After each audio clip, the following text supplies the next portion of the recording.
Olá, este é o programa número 3 dos 7 Minutos de Arte e você é muito bem-vindo. O assunto de hoje será o magnífico Davi de Michelangelo Buonarroti. Está lá na Academia, em Florença, e mundialmente reconhecido como talvez uma das obras mais imponentes do não menos magnífico Michelangelo. Bom, inicialmente, importante nós conversarmos sobre quem era Davi. E, para tal, vamos nos reportar à Bíblia. Vamos lembrar que Samuel, um dos anciãos, juiz de Israel, escolheu Saul para ser o primeiro rei. Bom, Saul, que mais tarde iria decepcionar Samuel, estava em constante guerra contra os filisteus. Os filisteus já tinham devolvido a arca do Senhor, mas os embates eram frequentes e Israel estava em franca desvantagem. Existia entre os filisteus um gigante chamado Golias e que tinha mais de 2,80 metros. Esse gigante fez uma proposta entre essas batalhas com o povo de Israel. E Saul encontrasse um dos seus guerreiros e que uma luta acontecesse entre Golias e esse guerreiro. E dessa luta seria decidida a sorte desses dois povos. Quem ganhasse, evidentemente, submeteria aquele povo que teve o seu guerreiro como perdedor.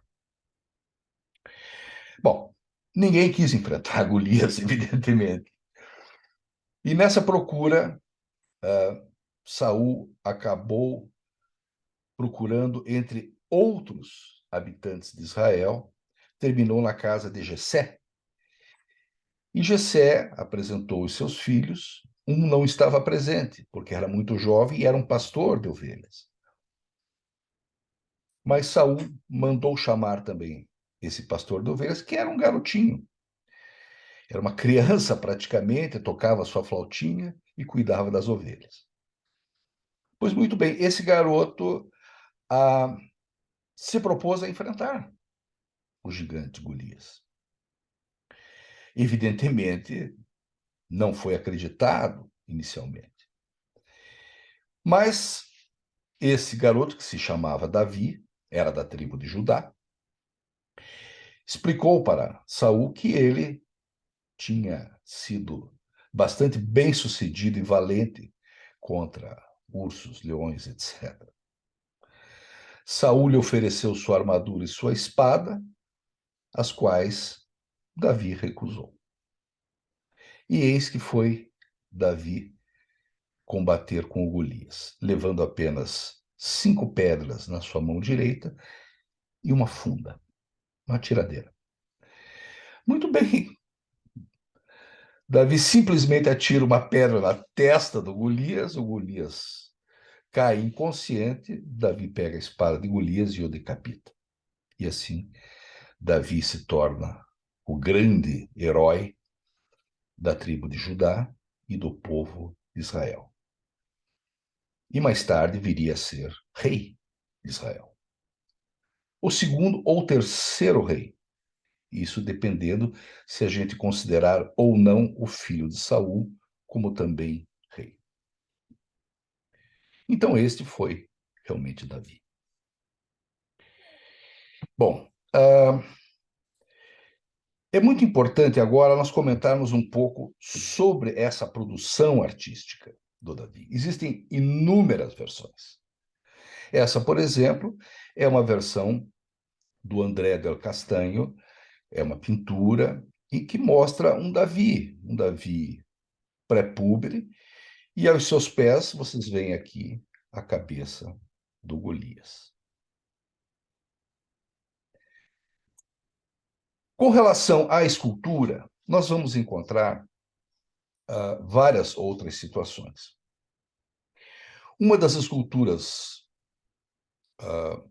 mais antigas é a de Donatello, que ele fez em 1408, e vocês veem aqui, é esse Davi em mármore, e aos pés a cabeça de Golias. Mas interessante que Donatello, em 1440, fez um segundo Davi. Esse Davi em bronze, e que nós vemos aqui. Um Davi já um pouco diferente, um Davi mais andrógeno, delicado, bonito, frágil. E tendo um chapéu, que é o chapéu usualmente presente na figura mitológica Mercúrio. Por isso que esse Davi frequentemente é chamado de Davi Mercúrio. Mas é inquestionável que é o Davi, mesmo porque ele tem aos seus pés a cabeça de Golias. André del Verrocchio também fez o seu Davi, e nós o vemos aqui, também em bronze, também uma figura pré-púbere, com características também andrógenas.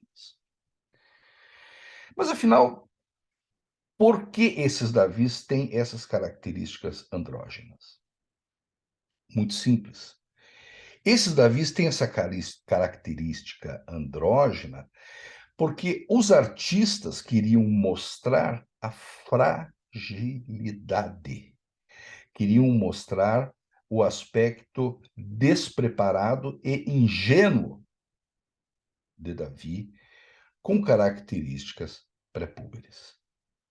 Este é o motivo de serem produzidos esses Davis que não têm, basicamente, nenhuma característica de agressividade no seu semblante.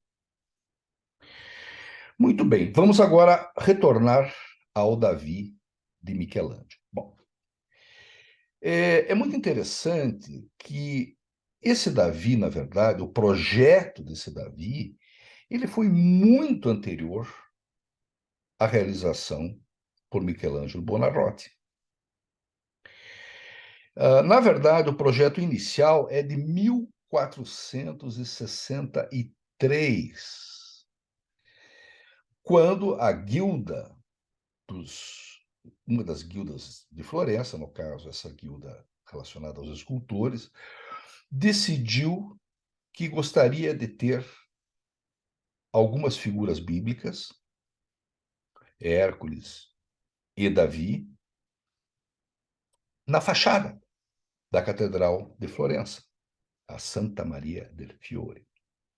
Então a ideia era que esse Davi ficasse no contraforte externo, né, na fachada. E em 1463, Agostino de Duccio foi comissionado para fazer essa. Começou e simplesmente não terminou. 10 anos após, Donatello já havia falecido, Antônio Roselino teve a incumbência de fazer a obra. Também não deu conta, não foi feito. Até que 38 anos depois, Michelangelo Buonarroti foi comissionado para fazer essa obra. E assim o fez, e a concluiu, ela iniciou em 1501 e terminou aí por volta de 1503, 1504. Bom, é uma obra monumental, gigante mesmo. Para retirá-la do ateliê de Santa Maria del Fiore, foi necessário quebrar portas, paredes. 40 homens tiveram que arrastar essa escultura ao longo de 4 dias para o novo local onde ela foi colocada. Mas, afinal, aonde que foi colocada essa obra inicialmente? Bom, como nós dissemos, a intenção original era para ser colocada na Santa Maria del Fiore, mas isso não aconteceu. Foi formada uma comissão, e nessa comissão estavam presentes Leonardo da Vinci, Botticelli, enfim. E houveram várias ideias. Uns gostariam de tê-la novamente na Santa Maria del Fiore, na fachada. Outros ponderaram que ela devia ser colocada dentro da Santa Maria del Fiore. E outros ainda pensaram em outros locais, de forma que essa escultura acabou sendo colocada no Palazzo della Signoria, atualmente Palazzo del Vecchio. Não dentro, mas na entrada do palácio. E assim ocorreu. E assim ocorreu. Se olharmos o Davi, vemos que ele também não tem um aspecto agressivo. Há uma certa tensão que nós percebemos pela musculatura frontal do Davi, um pouco tensa, e esse olhar. Mas, por outro lado, ele está numa aparência relativamente descontraída. Né? Teria na sua mão direita as 5 pedras, e na mão esquerda ele sustenta a funda, a tiradeira. Bom, existem várias coisas interessantes. Primeiro, existem algumas desproporções no Davi. Por exemplo, os membros são muito longos, a cabeça um pouco avantajada, as mãos também são longas, sendo que a mão direita, inclusive, maior que a mão esquerda. Essas desproporções, na verdade, elas são consideradas propositais, porque a ideia inicial de Michelangelo era que essa escultura ficasse numa situação mais elevada, e essas desproporções teriam a intenção de melhorar a visibilidade e a imponência dessa escultura, realçando aspectos que lhes são mais importantes, como, por exemplo, as pedras, as 5 pedras na mão direita.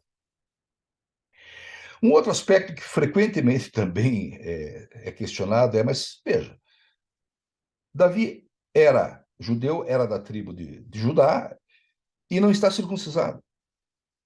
Como isso? Bom, a explicação também é bastante simples. Ele está circuncisado. O que acontece é que, nesta época, o tipo de circuncisão utilizada era uma circuncisão parcial e não uma circuncisão total. Então, ele aqui está de acordo com o aspecto histórico e assim foi retratado, esculpido por Michelangelo. Então, este é o Davi, com toda a sua imponência, que estaria representado momentos antes de se confrontar com o gigante Golias e o derrotar. Muito bem, vamos falar um pouco agora sobre o olhar do Davi. Michelangelo conseguiu um efeito muito especial nesse olhar, porque ele é um olhar ao mesmo tempo externando preocupação, mas ao mesmo tempo uma certa confiança, uma certa determinação. O brilho nos olhos de Davi foi conseguido através dessa técnica que nós vemos aqui. Então, nós vemos aqui o Davi. Michelangelo colocou um pequeno triângulo dentro da pupila do Davi, simulando com isso o reflexo da luz, quando nós vemos, a partir de uma certa distância, a face do Davi. Os demais olhos que vocês veem nesse slide são técnicas para se fazerem representar com naturalidade o olhar e que eu costumo ministrar nas minhas aulas de escultura. Então, esse aqui é o Davi. Observem os músculos, expressando certa tensão, e esse olhar preocupado, mas confiante. Mas interessante que quando Michelangelo Buonarroti concluiu o Davi, ele já tinha o projeto de um segundo Davi. E esse seria em bronze. Vocês veem aqui o estudo que ele fez para esse segundo Davi, que também data de 1504, e que já seria um Davi também com aspectos mais pré-púberes, porém com uma musculatura um pouco mais evidente, mais avantajada, uma face angelical, e seria uma obra monumental. Essa obra provavelmente nunca foi realizada. E se foi, foi perdida, não se sabe. Temos apenas a proposta e o desenho feito por Michelangelo, que está no Louvre. Mas também agora vamos conversar um pouco sobre o fantástico, maravilhoso, incrível. Eu não sei quantos adjetivos mais a gente poderia dar para Michelangelo Buonarroti, né? Quer dizer, se você olha o teto da Sistina, o altar, se você olha outras pinturas dele, enfim, é realmente talvez o maior artista de todos os tempos, na minha particular opinião. Mas, por outro lado, ele era um indivíduo extremamente excêntrico. O que nós sabemos é que, na verdade, ele foi um bem-nascido, né? Quer dizer, ele era filho de um administrador público, embora. Então, era filho de uma família que tinha ligações com a nobreza. Ele foi órfão de mãe aos 6 anos, foi educado por uma ama até os 3, e ele muito cedo abandonou os estudos, né? E o pai colocou ele como assistente do Domenico Ghirlandaio. Mas o Domenico Ghirlandaio era muito mais pintor do que escultor, né?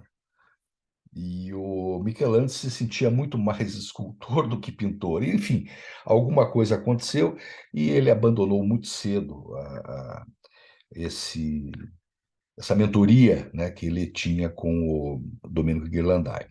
E interessante que aos 15 anos ele já estava sob o mecenato dos Medici. Bom, todos nós sabemos quem foram os Medici. 300 anos de poder, né?